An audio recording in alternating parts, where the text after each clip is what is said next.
I want to bring in my political all-stars here. Rachel Campos-Duffy from the LIBRE Initiative, Democratic strategist Jessica Tarlov, and Trump supporter Harlan Hill. Good to see all you guys. Very big day. I mean, let's talk about what each candidate needs to do.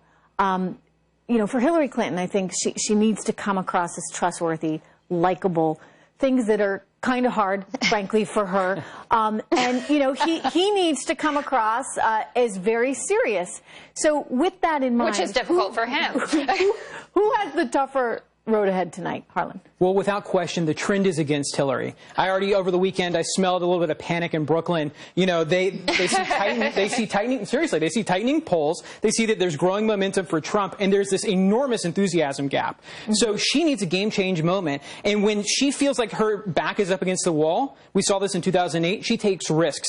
And I'm looking out for that to see what kind of risks she might take. Yes. Jessica, you know, I kind of think that if she sort of stays the course, she might be just fine. I mean, if she takes some of these risks, as Harlan points out, that might actually be more dangerous for her to do. More dangerous, and also could have a greater payoff. I mean, we know that Hillary Clinton is steady. We know she knows the facts. She's been doing this a long time. You know, she has 30 years in public service versus Donald Trump with none, obviously.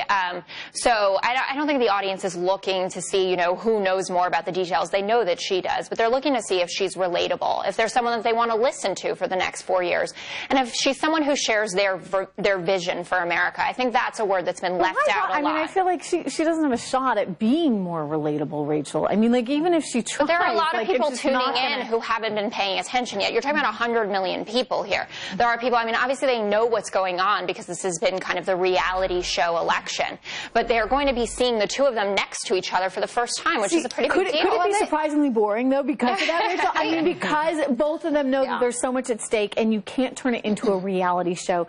You really need to come down to substance tonight. Yeah. Well, be sure that he's got a couple zingers in his pocket that he's going to pull out that are going to be memorable. But you're right in that, you know, it could get boring, because if I was Donald Trump, what I would want to be doing right now is talking to moms. Because what we're seeing is in the suburbs of Pennsylvania, even Wisconsin, Virginia, Nevada, Ohio, these are suburban moms who maybe voted for Obama but tend to vote Republican, but, you know, we're leaning towards Hillary up until, I think, about a week ago, when the domestic terrorism stuff started happening.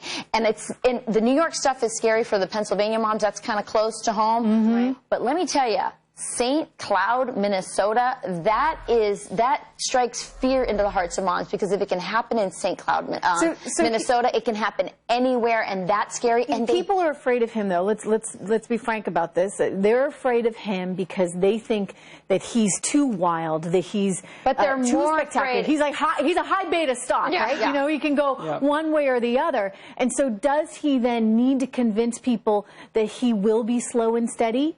Yes. To a certain extent, Harlan, tonight? Absolutely. Look, we've seen this from Donald Trump before. For instance, when he goes on teleprompter, we see a totally different Donald Trump. He's very reserved. He's very calculated. He's careful with his words. And I think that we'll see that tonight. And if he can fulfill that obligation in front of 100 million Americans tonight, he has the chance to change how people will perceive him. Okay, so if you're her, you don't want him to do that, right? Can you say something? Can you try and get under his skin a little bit so that, Jessica, he comes forward and, you know, just lashes out in a way that will not look productive for him? I don't think that she's going to get him, and I don't know if it helps actually to get him to scream something like, "What do you have to lose?" or "I want to ban all the Muslims." But what you can do is you can push back, right?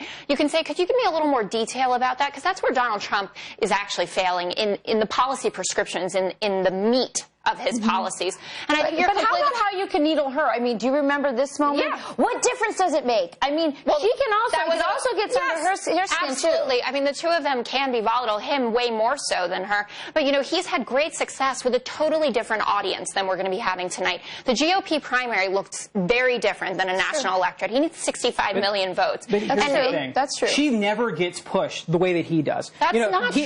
He has to face a very hostile media all the time. And she has had the most favorable press corps that any candidate for president of the United States has ever had. Well, I mean, look, the press was sort of on her side. Let's say they liked Bernie because he was entertaining for a little while, but they were in her corner. You're telling me that when all the papers, when we talk about nonstop, the email scandal, the Clinton Foundation scandal, and his own charity, which funnels money from other places into donations, and he takes credit for, but not, that he's getting the so does the Gates Foundation. The Gates Foundation does the same thing. You're saying that Donald Trump and Bill Gates are equally philanthropic? Their foundations operate the same way. They will take money from other high net worth individuals. Harlan, I got a couple women on set here, so I want to move it on to how does he come across measured and in charge without seeming in any way like a bully? And let's be frank in that it may be more challenging with a man and a woman up there on stage. She tends to do well in that sort of victim category. So Rachel, well, she does. Her poll numbers always shoot up when she looks like a victim. Right. So if he comes out at her hard, that may actually be a disadvantage to him. How does he balance that? It is a tough balancing act, but I think he has the advantage. People right now want someone strong. They're not looking for a weakling because we have really big challenges. Let me tell you this is a change election. And you can say all her experience and she has this and she has that, but what has she used her experience for? Her experience has brought us terrible decisions, beginning with leaving men to die in Benghazi and all the way down to supporting an Iran deal. I'm sorry, some of the immigration and not acknowledging the fear that people have with some of the Syrian refugees. We don't disagree there, but I know you agree that that's a problem. But right now it's about reassuring people about security and also their economic security. Let's take a look at that stage out there let's go back to showing the stage there in Hofstra University, where all of the folks are trying to give a bit of a walkthrough. They've had their walkthrough. You see a lot of people on stage trying to get set up for tonight.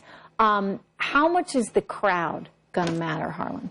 Well, if I'm not mistaken, they can't applaud, can they? They're not supposed to. But I've heard, if they were, let's talk about what Mark Cuban, who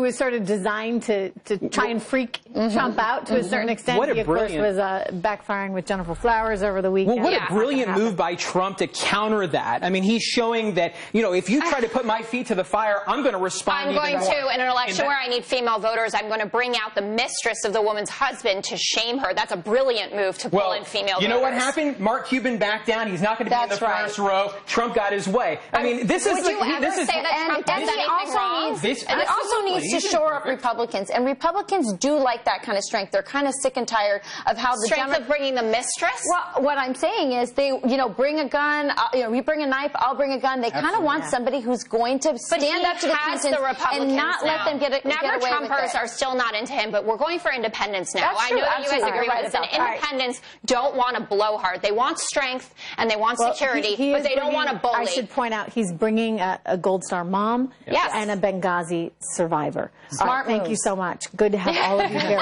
watching tonight, and I'm going to see you guys in a little bit.